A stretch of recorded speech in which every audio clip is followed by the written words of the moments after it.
Assalamualaikum warahmatullahi wabarakatuh. A'udzu billahi minasyaitonir rajim. Bismillahirrahmanirrahim. Alhamdulillahirabbil alamin.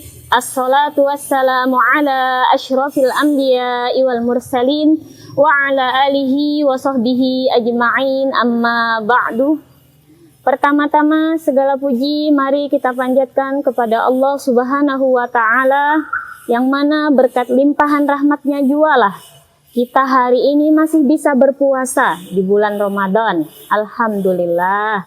Salawat serta salam selalu kita curahkan kepada Nabi besar kita Muhammad Sallallahu Alaihi Wasallam beserta kerabat, sahabat, tabi'in dan tabi'at dan seluruh yang mengikuti jejak langkah beliau sampai sekarang. Pemirsa ceramah ukhuwah yang dirahmati Allah, tidak terasa kita sudah berada hampir di penghujung bulan Ramadan. Bisa jadi hari ini adalah hari terakhir kita bertemu dengan bulan Ramadan. Optimalkan betul-betul puasa bulan Ramadan kita, karena pahala sunnah menjadi pahala wajib cuman ada di bulan Ramadan. Pemirsa ceramah ukhuwah yang dirahmati Allah, alhamdulillah tema kita hari ini adalah muhasabah diri atau introspeksi diri. Introspeksi adalah meneliti perbuatan kita di masa lalu dan di masa sekarang. Baik itu perbuatan yang baik ataupun perbuatan yang buruk. Dengan introspeksi diri, perbuatan kita yang baik di masa lalu dapat kita tingkatkan di masa sekarang. Baik itu secara kualitasnya ataupun kuantitasnya. Kalaupun misalkan di masa lalu kita mengerjakan perbuatan yang buruk, dengan muhasabah diri, maka kita tinggalkan yang tidak baik tersebut. Jangan diulangi lagi di masa sekarang. Insya Allah dengan muhasabah diri, kita menjadi sosok yang lebih baik di masa depan, untuk di dunia dan di akhirat. Insya Allah.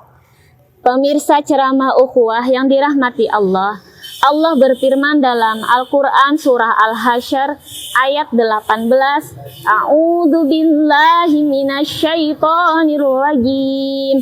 Bismillahirrahmanirrahim. Ya ayyuhalladzina amanu taqullaha wal tanzur nafsum ma qaddamat lighad.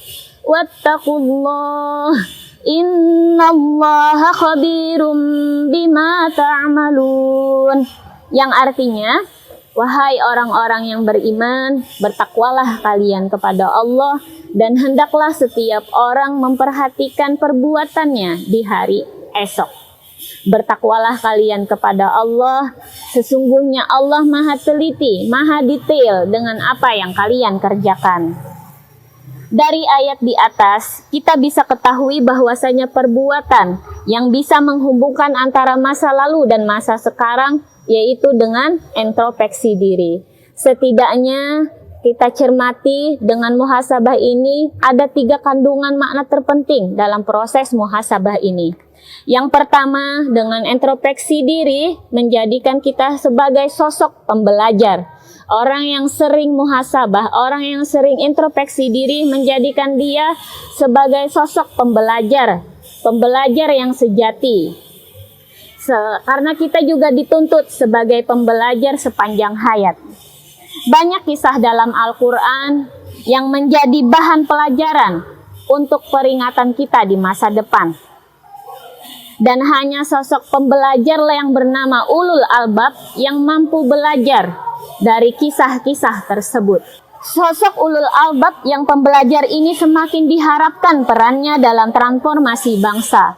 Oleh karena itu, di era yang serba cepat dan serba tidak kepastian ini, maka sosok pembelajar juga harus dimaknai sebagai sosok yang adaptif dengan pola pikir yang tumbuh atau growth mindset, yang terus memacu skill dan kompetensi baru dengan learning agility yang tinggi.